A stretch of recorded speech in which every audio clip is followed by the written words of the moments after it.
Hi, my name is Bente, I'm the Norris Witch, and welcome to the last video in my series on the new moons and full moons in the Zodiac signs. It's incredible that it has been a year now. This is the last video in the series. From the next new moon on, you will just be able to go back to the old videos. And for this last video, we will be talking, of course, about the upcoming full moon in Sagittarius. Little disclaimer, the sun is coming in and out of the clouds, so if the lighting is weird in this video, sorry in advance. And also because I know I will be getting comments about it. Yes, I have a new tattoo. It's pretty fresh. It's not done yet because it was so painful that I couldn't stand all of the color. So yes, it will be full color once it's done, and yes, we will do the other side too. With that being said, let's talk about the Sagittarius full moon.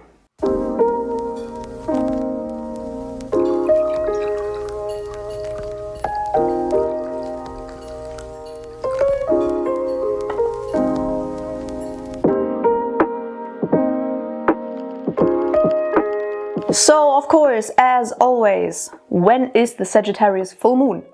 In Central European time, it will be on Thursday, May 23rd at 3:53 p.m. In Eastern time on Thursday, May 23rd at 9:53 a.m. and in Pacific time on Thursday, May 23rd at 6:53 a.m. And now let's look at the zodiac sign Sagittarius. Sagittarius is a mutable fire sign ruled by Jupiter, which is extremely fun. Sagittarius are probably the zodiac sign that is most known for being adventurous, spontaneous, flexible. If you have this one person in your friend group that would do basically anything very spontaneously, you know, like if you would say like, okay, who wants to go skydiving with me tomorrow?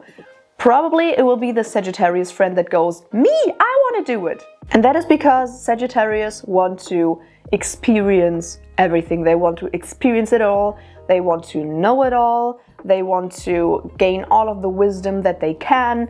And it's kind of similar to a Gemini, but more in a physical way. So whereas Gemini wants to talk about everything and wants to learn everything, Sagittarius wants to more so learn it by doing it. So they want to experience it.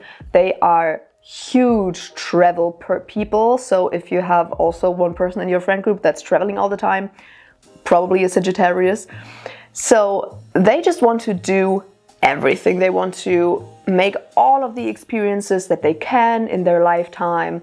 And probably one lifetime is still too short for a Sagittarius because they just want to experience everything there is to experience. That of course makes them extremely curious people, usually very, very fun people to be around because they always have very fun stories to tell.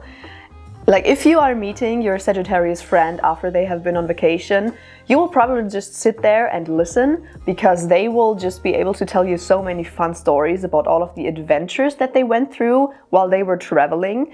And also a lot of Sagittarius are very, very philosophical because yes, they want to experience everything, but they also want to gain knowledge and wisdom, and that usually makes them very philosophical. Sometimes they can be quite spiritual too. When it comes to more long-term projects though, they are not usually the best people to approach because of course they are a mutable sign. So they are more so like basically hopping from rabbit hole to rabbit hole. They are kind of riding the motivation wave, you know. They want to do a lot of different things all the time, and they do go all in with them. Like if they are researching something kind of similar to a Gemini, or if they want to do something or want to travel somewhere, want to experience something, they will go all in with it. They want it all. They want to experience it all and know it all. So they will not half-ass things, but they will not necessarily stick around with these things for a long time. So once they have done they're hyperfixating on it, they will jump to the next topic whenever their mood changes, basically. And that, of course, also applies to relationships. So while Sagittariuses are usually extremely fun to be around, also very, very funny, they're kind of the comedians of the zodiac. They are very fun to be around. They are very great friends, but like a pure Sagittarius is not necessarily a relationship person simply because they don't stick around for a long time, and they need their freedom. They don't want to be tied down.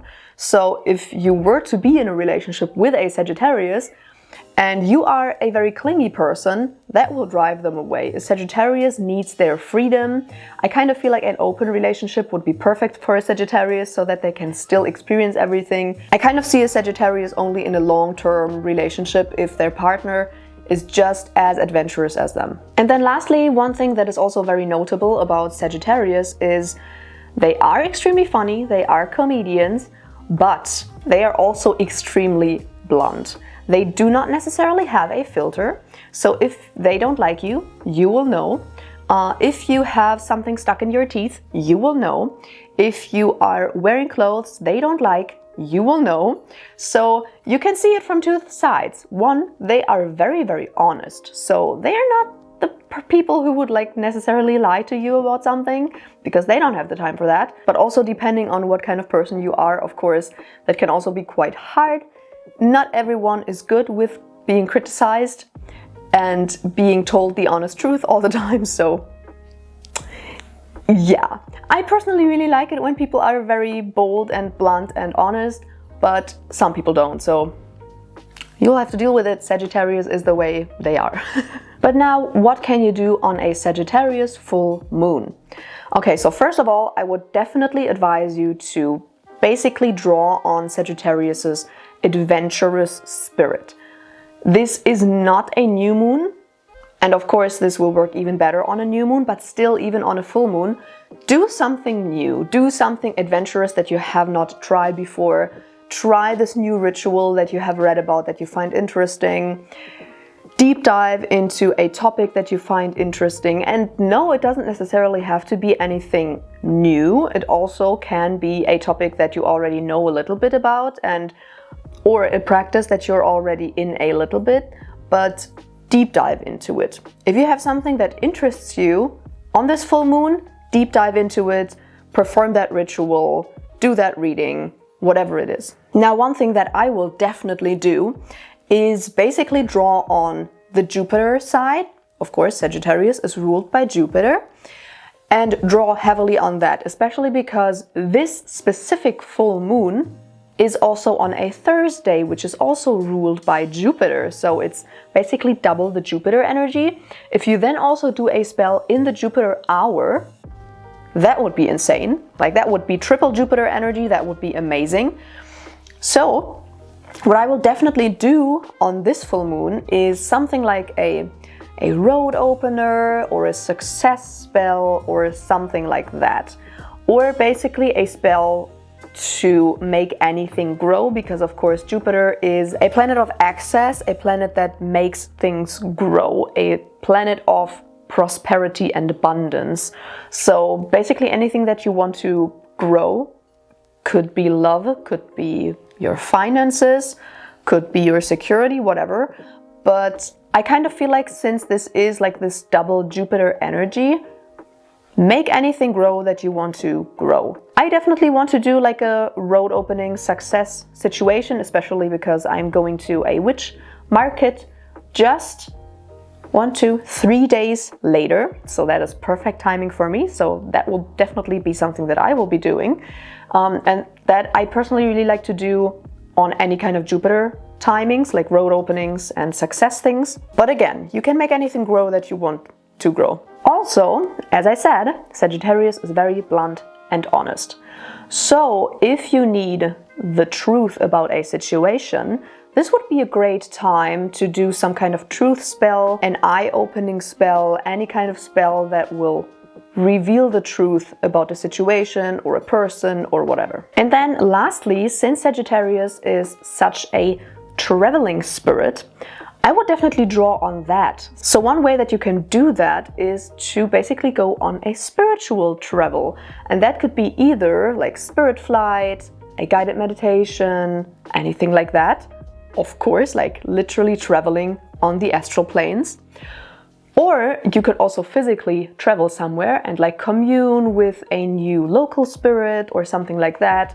Take a walk somewhere and explore an area around you that you don't necessarily know very well yet, and try to get to know the landscape, get to know the plant spirits there, get to know the local spirits. And with that being said, those were all of my ideas for a Sagittarius full moon. And also with that being said, this series is closed. I'm kind of very excited because that means that I'm also going back to videos strictly once a week, which means less work, which is always nice.